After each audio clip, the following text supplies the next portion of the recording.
أرسله بالهدى ودين الحق ليظهره على الدين كله ولو كره المشركون. أشهد أنه بلغ الرسالة وأدى الأمانة ونصح الأمة وتركنا على المحجة البيضاء ليلها كنهارها لا يزيغ عنها إلا هالك. فصلوات ربي وسلامه عليه وعلى آله وأصحابه ومن تبعهم بإحسان إلى يوم الدين.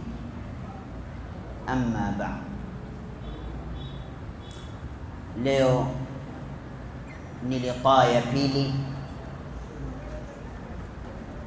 katika darsa zetu ya mwezi mtukufu wa Ramadhan. Kila siku ya Jumatano tutakuwa tukisomeana tafsiri al-Qur'an kama tulivyoahidi wiki iliyopita. Wiki iliyopita tulianza sura al-Fatiha, alhamdulillah bimashiatillah tukaimaliza, na leo tutaanza sura nyingine.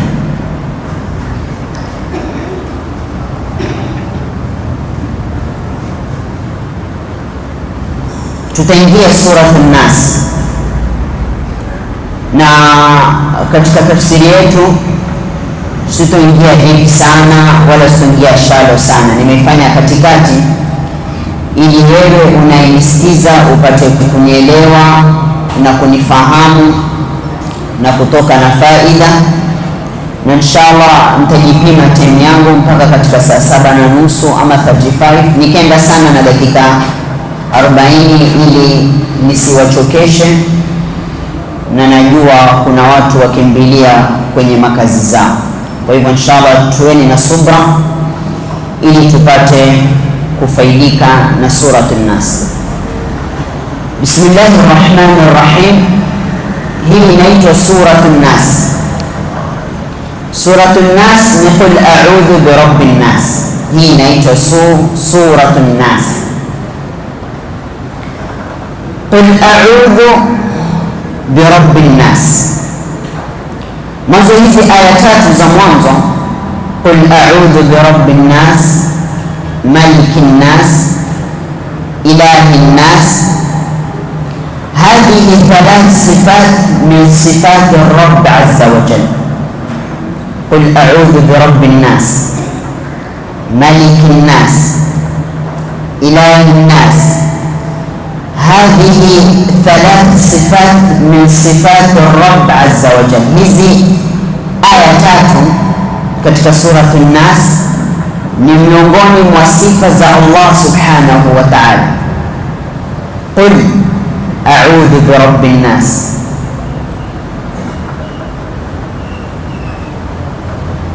Hapo kuna tauhid. ايش عندنا توحيد هنا؟ توحيد الربوبية.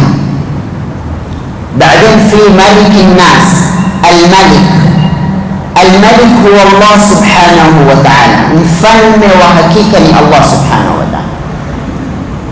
Ndio maana Allah anasema katika Qur'an fi surati an-Nas, malikin nas, mfalme wa watu. Al-Malik huwa Allah subhanahu wa ta'ala. Lihadha sifatu al-muluk huwa sifatu Allah azza wa jalla. Malikin nas, mfalme wa watu, yeye ndio mfalme al-Malik. Kisha kuna sifa ya tatu ya Allah subhanahu wa ta'ala, ilahin nas. ايش عندنا توحيد هنا؟ توحيد الالوهيه. اله الناس، مولا. عندنا توحيد الالوهيه. Sasa tukianza kumchambua qul a'udhu bi rabbin nas, wa huwa Allah azza wa jalla wa huwa rabbun nas wa ghayrihi. Yeye ndio mola wa watu, najilinda na mola wa watu. Allah subhanahu wa ta'ala, tauhidur rububiyya. Najilinda na mola wa watu, lina indana tauhidur rububiyya min sifati llah azza wa jalla.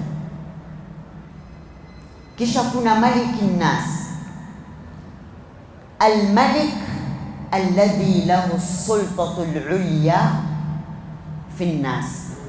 Allah subhanahu wa ta'ala ndo mwenye sulta, ndo mfalme wa watu. Watasarrufu al-kamil huwa Allah azza wa jalla, yeye ndo mwenye kupeleka mambo, yeye ndo mwenye kupeleka vitu. Al-kamil, iliyokamilika, huwa Allah subhanahu wa ta'ala. Lihadha Allah huwa al-malik, liannahu lahu as-sultatu al-ulya wat-tasarrufu al-kamil, huwa Allah azza wa jalla, yeye ndo mfalme wa watu.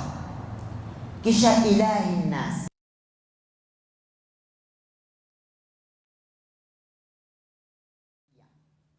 ay ma'buduhum, mwenye kuabudiwa ni Allah subhanahu wa ta'ala, mwenye kuabudiwa kwa hakika ni Allah subhanahu wa ta'ala. Kwa sababu leo kama tulivyosema wiki iliyopita, kuna watu wamekuja wanaabudu mambo tofauti. Kuna watu wanaabudu moto, almajus. Kuna watu wanaabudu ng'ombe. Kuna watu wanaabudu masanamu. Yani kuna watu wanaabudu miti. Kuna watu wanaabudu. Lakini yule mwenye kuabudiwa kwa hakika ipasavyo huwa Allah subhanahu wa ta'ala, ilahi nnas. Allah yeye ndo apasa kuabudiwa. Falma'budu haqqan huwa Allah subhanahu wa ta'ala, apasaye kuabudiwa kwa hakika ni Allah subhanahu wa ta'ala. Kwa hivyo hizi wanazo madai yao wanazoziita miungu, wakasema sisi tunawaabudu hao. Kuna maal asaf watu wanaabudu mpaka makaburi, kama tulivyosema wiki iliyopita. Yani yeye jambo lake haliwi mpaka aende kwa kaburi, aende kwa kaburi pale akalie, akafanye mambo ya maajabu, ati kwa madai yake, mimi dua yangu haiwezi kupita mpaka nipitia. Tukasema hadha shirk la yajuz. Wewe ukitaka kuabudu direct, muombe Allah subhanahu wa ta'ala. Yule ambaye yuko ndani ya kaburi, yeye mwenyewe ataka dua, hadha la yajuz. Kuna siku nimeenda kufanya maziara makaburi, maal asaf, subhanallah, nakuta watu wanafanya maajabu, kuta watu wanafanya maajabu. Hata si kuomba msaada kabisa, ati huyu mwenye ndani ya kaburi tusaidie, ati hadha shufa'auna 'inda Allah. Qul atunabbi'una Allah bima la ya'lamu fi as-samawati wala fi al-ard subhanahu wa ta'ala amma yushrikun. Nimeyaona kabisa. Ya jamaa, hii mnafanya nini? Kwa hivyo turid an tad'u Allah, muombe Allah direct. Usitafute mikato ama usitafute njia ya nini, tafuta wewe, nenda direct. Wa qala rabbukum ud'uni astajib lakum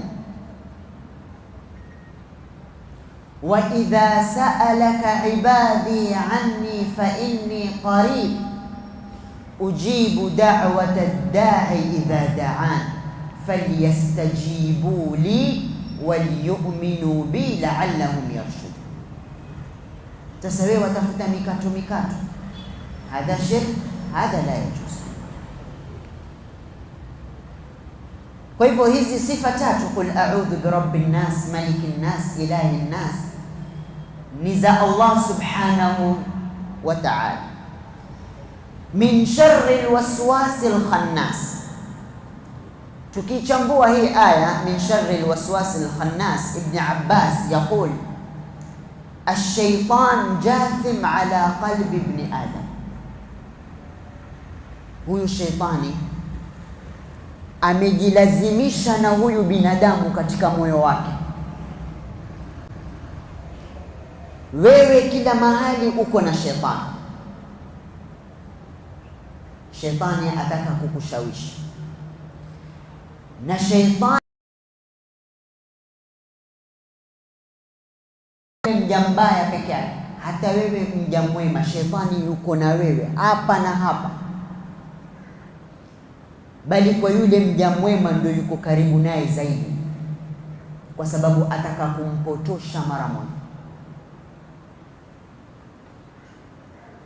Ndio maana ukitoka nyumbani leta adhkar, ukiingia msikitini soma dua ya kuingia msikitini, ukitoka msikitini soma dua, ukiwa umekaa leta adhkar, astaghfirullah, adhkar chungu nzima, kwa sababu yule shetani asikushawishi. Shetani yuko karibu sana na yule mja mwema, kwa sababu yule ambaye amepotoka aona kazi yake ishamalizika, huyu ashapotoka. Sasa kazi yangu iko hapa kwa huyu mja mwema, kazi yangu iko hapa kwa huyu mja mwema, mimi nitamtoa vipi katika ibada? Inna ash-shaytana lakum aduwwun fattakhidhuhu aduwwa innama yad'u hizbahu liyakunu min ashabi as-sa'ir. Huyu shetani ni adui, basi mchukulieni ni adui. Shetani ni adui, basi mchukulieni kuwa ni adui. Yeye ataka kukutoa katika ibada. Wewe sasa umesikia darasa, uko katika ibada, lakini shetani atakuja kukushawishi, bwana unaye hamalizi huyu, atamaliza saa ngapi? Shetani wakushawishi. Ndio maana ukikaa kwa mambo mazuri utaona huyu atamaliza saa ngapi, wasikia kama kukereka. Kweli urongo?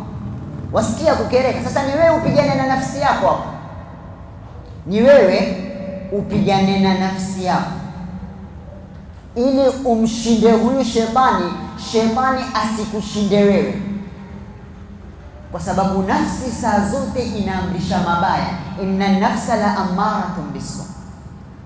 Sasa shetani asikushinde wewe, mshinde shetani. Ukiingia katika sala, imamu akirefusha kidogo, ushaanza kukasirika, shetani yule yakushawishi.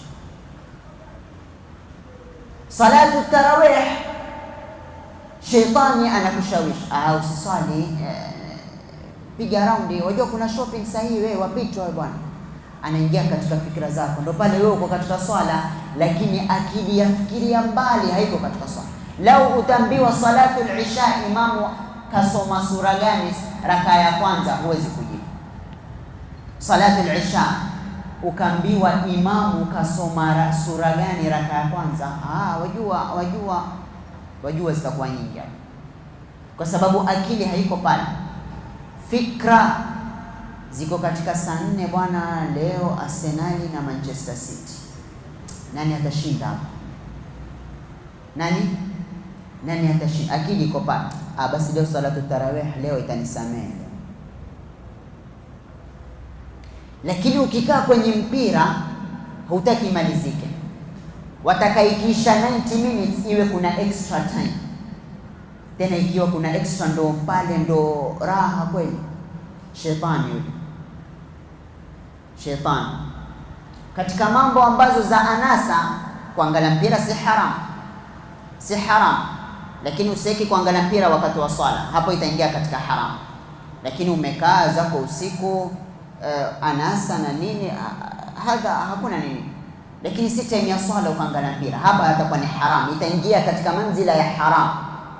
Lakini uko zako nyumbani, ushamaliza salatu tarawih, umeangalia mpira yako, lakini usiweke time ya swala ikakuharibia dini yako. Ndio mimi nakusudia hapa, isikutoe katika manzila ya kukuharibia dini yako, ukaiweka hili jambo la mubah ambao waruhusiwa, ukaiweka katika dini. Ukiiweka katika dini, hapa inakuwa ni haramu. Kwa mfano, salatul isha tunaswali saa 2:30 na kuna mpira saa 2:30 itaanza, lakini wewe ukaweka mpira number 1 ukaenda kuangalia mpira, swala ikakupita, hapa haram. Hapa itakuwa ni haram, kwa sababu wewe umefadhilisha hili, ikakutoa kwenye timing ya dini yako, ikakuharibia timetable ya dini yako.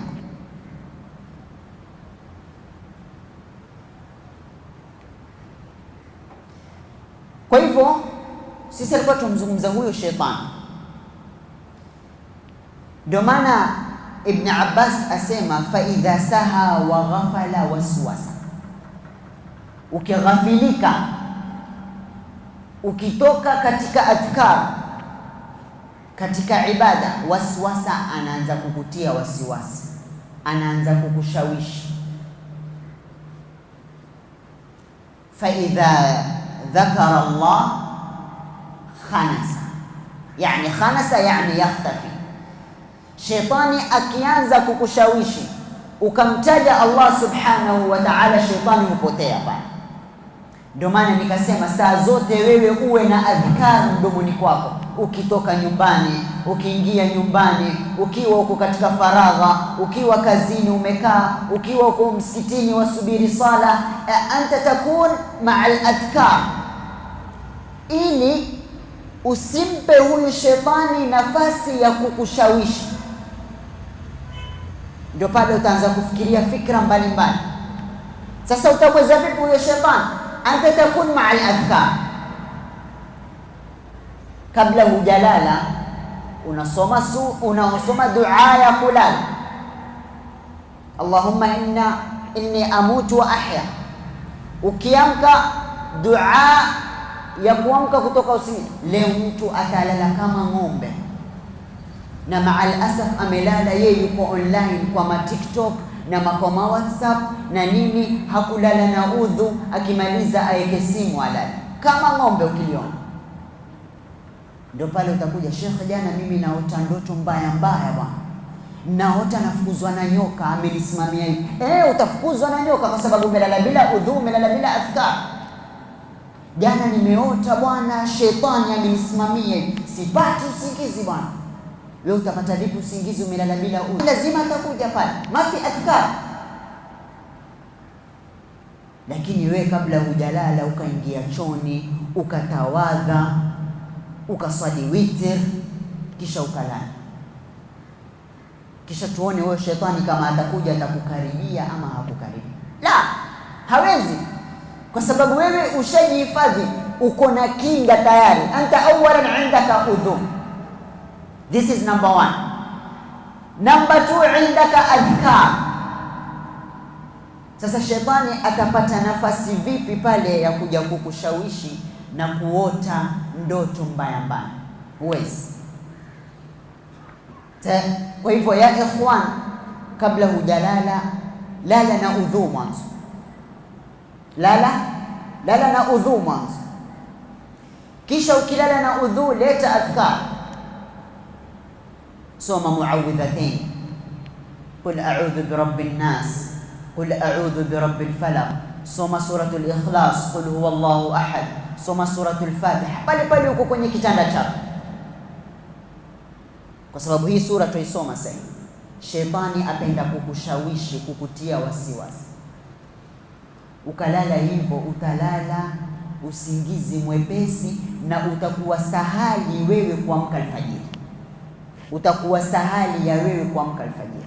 Sisi leo maal asaf ni uzito kuamka alfajiri, kwa sababu tuko na shetani pale.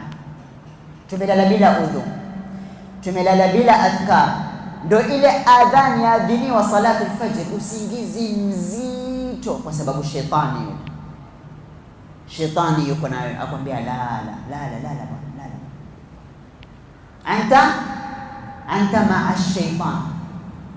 Lakini ukatawadha, ukasoma adhkar zako, ukaswali witri, hata kuamka kwako kunakuwa ni sahali. Wewe utaona umeamka tu, leo nimeamka bwana, mashaallah, aiwa, kwa sababu hakuna shetani pale. Hebu jaribu hivyo, utajiona wewe mwepesi mpaka katika usingizi wako. Kwa hivyo shetani tusimpatie nafasi ya sisi kutubabaisha, tukampatia nafasi ya kutubabaisha, tusimpatie nafasi hiyo kabisa. Ukiona washawishika, anta udhkurullah azza wa jalla,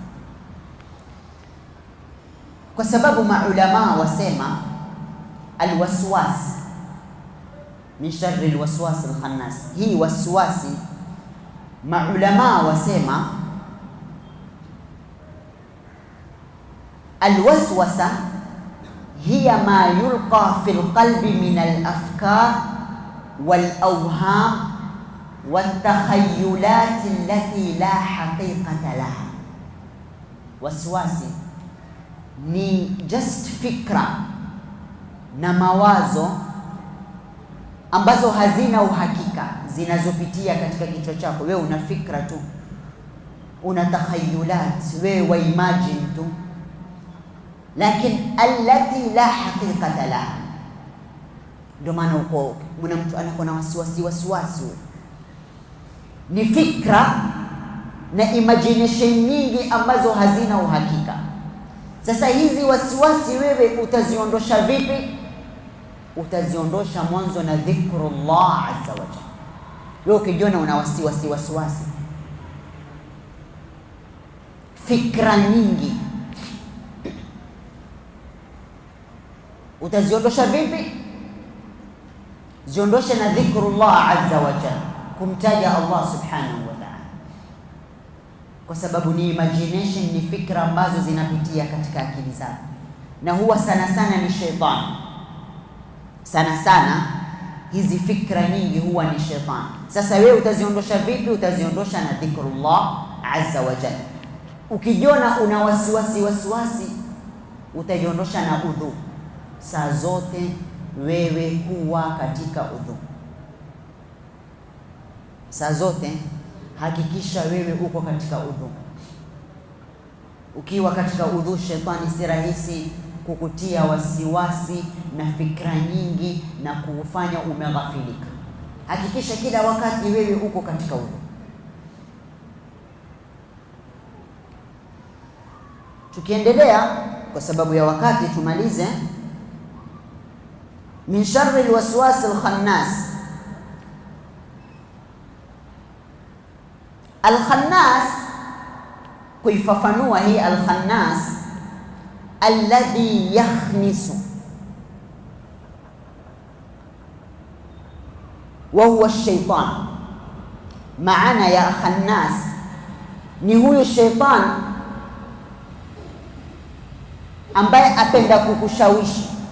Alladhi yakhnisu wa yanhazimu wa yuwalli wa yudbiru inda dhikrullah azza wa jalla, wa huwa ash-shaytan. Ni huyo shetani ambaye apenda kukushawishi na kukutia wasiwasi, lakini akitajwa Allah subhanahu wa ta'ala ni mwenye kupotea. Yakhnisu tumesema ni mwenye kupotea, ni huyo shaitan mwenye kukushawishi. Kwa hivyo akitajwa Allah azza wa jalla, yakhnisu ni mwenye kupotea. Kwa hivyo ukiona shetani anakushawishi wewe, kuwa na silaha moja ya kumtaja Allah subhanahu wa ta'ala, kwa sababu kuna hadith ya Abi Huraira radhiyallahu anhu يقول النبي صلى الله عليه وسلم إذا أذن المؤذن,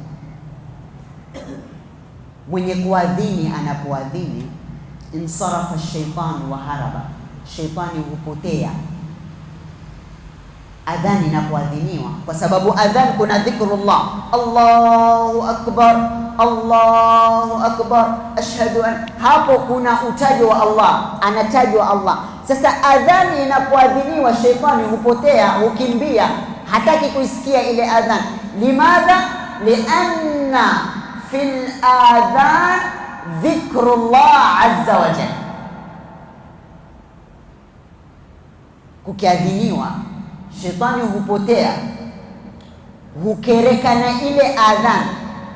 Lianna fil adhan dhikrullah azza wa jalla, kwa sababu kuna katika adhan kuna kutajwa Allah. Sasa shaitani hataki kusikia ile sauti. Akisikia ile sauti ya adhan, ndani yake kuna dhikrullah, hutoroka, hukimbia.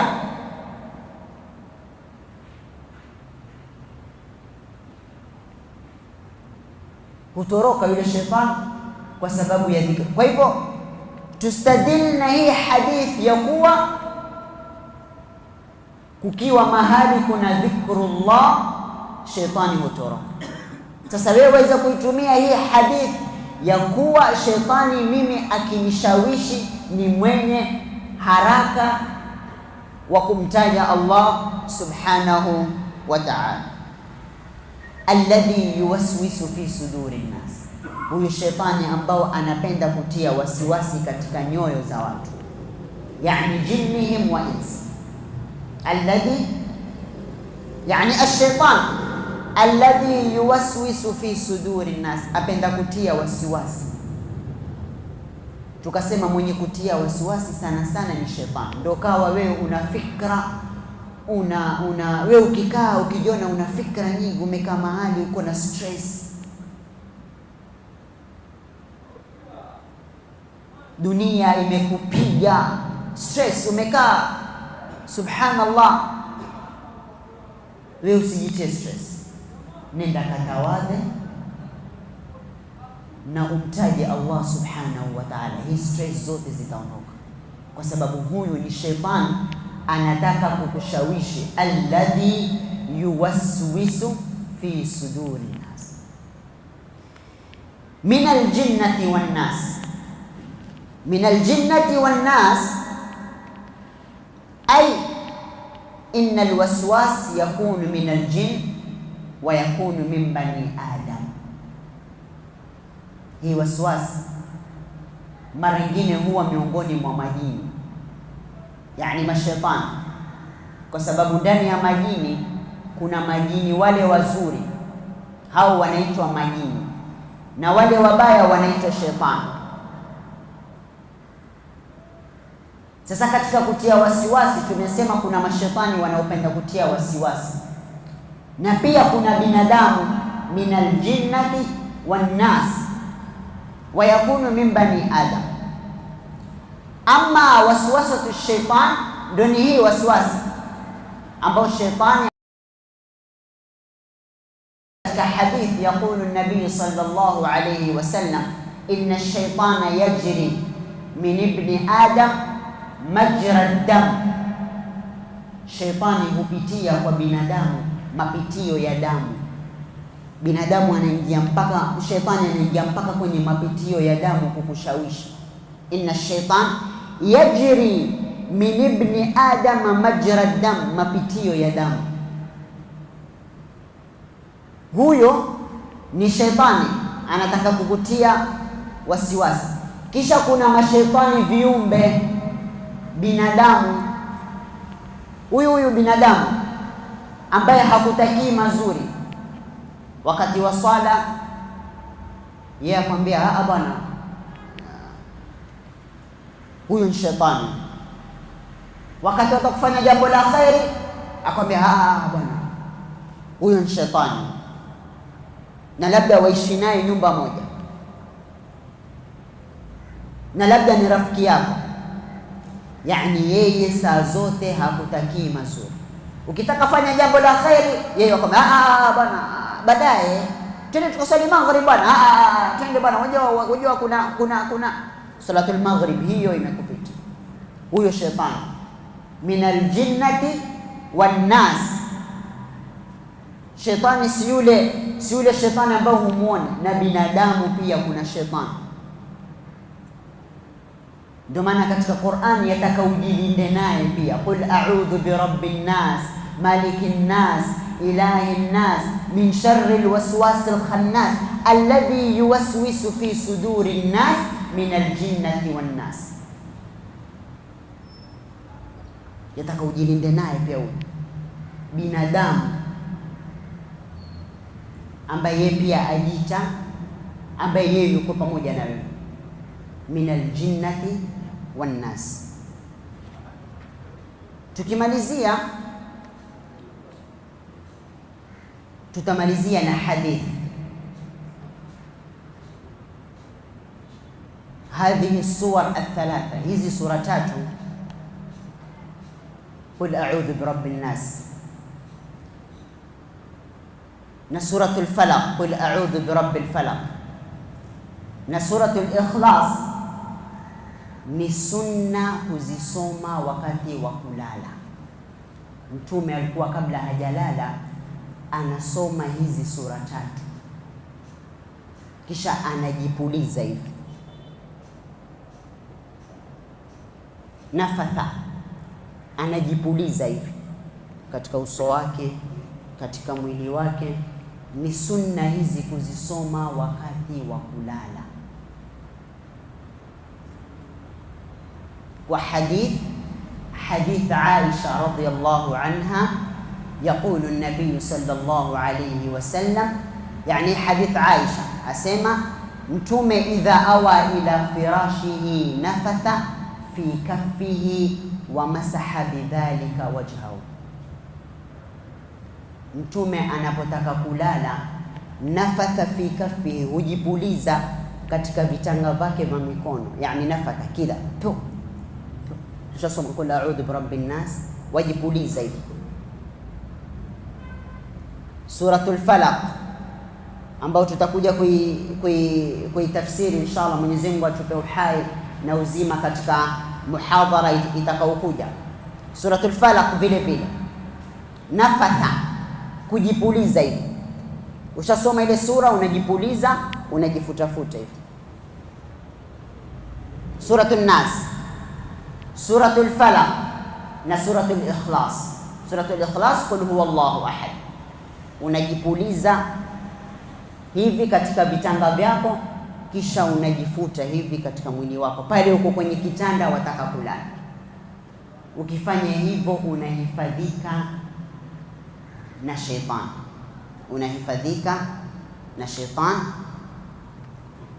Nadhani hapa itakuwa tumemaliza Suratun Nas kwa sababu ya wakati. Nataka kuzungumza mambo mawili. Jambo la kwanza, naona watu takriban nusu ya msikiti wamelala. So kama ni hivyo, inshallah mimi katika muhadhara ujao nikiona mtu akilala nitafunga nini yangu, nishike njia niende zangu, kwa sababu si nikae usiku mzima nikeshe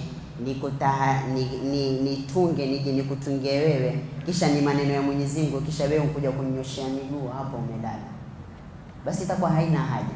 Mimi inshallah liqa wa qadim, nikiona yote atakayelala nitasema assalamu alaykum wa rahmatullahi wa barakatuh, wacha niende nikasomeshe watu wa nyumbani kwangu, kwa sababu lao angekuja rais hapa akazungumza, ingelikuwa sote tumekumbwa macho, tena tungekaa tukakaa hapa msikitini. Lakini maneno ya Mwenyezi Mungu tusomeana, sote tumenyosha miguu tumelala. Hadha la yajuz, hadha la yajuz, kwa sababu mimi hii si kukaa basi nikalala kisha nikamka ikawa iko tayari. Hii nimetunga, angalia nimeandika, na hii kutunga kwangu nimekesha na kutafikia wewe, nachukua tafsiri hii, nachukua tafsiri hii, nachukua tafsiri hii, gani itakuwa rahisi yule atanielewa, hapa nifanye hivi, nifanye hivi. Nimekesha takriban 3 hours 4 hours natunga tu. Sasa ukija hapa wewe ukinyoshia miguu itakuwa si vizuri. kwa upande mwingine itakuwa haifai, kwa sababu haya maneno Mwenyezi Mungu. Vipi maneno Mwenyezi Mungu yasomwa wewe umenyosha miguu? Lao ingelikuwa kuna siasa, baada hapo kila mmoja atapewa shilingi 500 watu wangekuja kukaa mpaka hapa hivi, ingelikuwa hata huna nafasi ya kupumua. Kwa hivyo inshallah liqa alqadim, yoyote atakayelala inshallah mimi nitasema basi tutakoma hapo inshallah. Mimi nitafunga nini yangu, niende nyumbani, nimkalishe mamangu, nimkalishe watu wangu wa nyumbani, nianze kusomea suratul Nas na suratul Falaq. Kwa hivyo hii ni nasiha tu, najiambia wataka kulala, sikiza darasa. Mimi siendi sana, ona 45 nishamaliza ama 40. Baada hapo lala mpaka saa 10, hakuna atakayekukusumbua. Msikiti uko wazi na atakayefunga la shifaa'un illa shifaa'uk shifaa'un la yughadiru saqaman wala alaman Allahumma rabban nas idhhibil ba's ishfi anta ash-shafi la shifaa'un illa shifaa'uk shifaa'un la yughadiru saqaman wala alaman Allahumma ishfi mardana wa mardha al-muslimin اللهم اشف مرضانا ومرضى المسلمين اللهم اشف مرضانا ومرضى المسلمين وارحم موتانا وموتى المسلمين وارحم موتانا وموتى المسلمين وارحم موتانا وموتى المسلمين ربنا تقبل منا إنك أنت السميع العليم وتب علينا إنك أنت التواب الرحيم ربنا آتنا في الدنيا حسنة وفي الآخرة حسنة وقنا عذاب النار ربنا اغفر لنا ولإخواننا الذين سبقونا بالإيمان ولا تجعل في قلوبنا غلا للذين آمنوا ربنا إنك رؤوف رحيم ربنا لا تزغ قلوبنا بعد إذ هديتنا وهب لنا من لدنك رحمة إنك أنت الوهاب ربنا إنك جامع الناس ليوم لا ريب فيه إن الله لا يخلف الميعاد ربنا إننا سمعنا مناديا ينادي للإيمان أن آمنوا بربكم فآمنا ربنا فاغفر لنا ذنوبنا وكفر عنا سيئاتنا وتوفنا مع الأبرار ربنا وآتنا ما وعدتنا على رسلك ولا تخزنا يوم القيامة إنك لا تخلف الميعاد سبحان ربك رب العزة عما يصفون وسلام على المرسلين والحمد لله.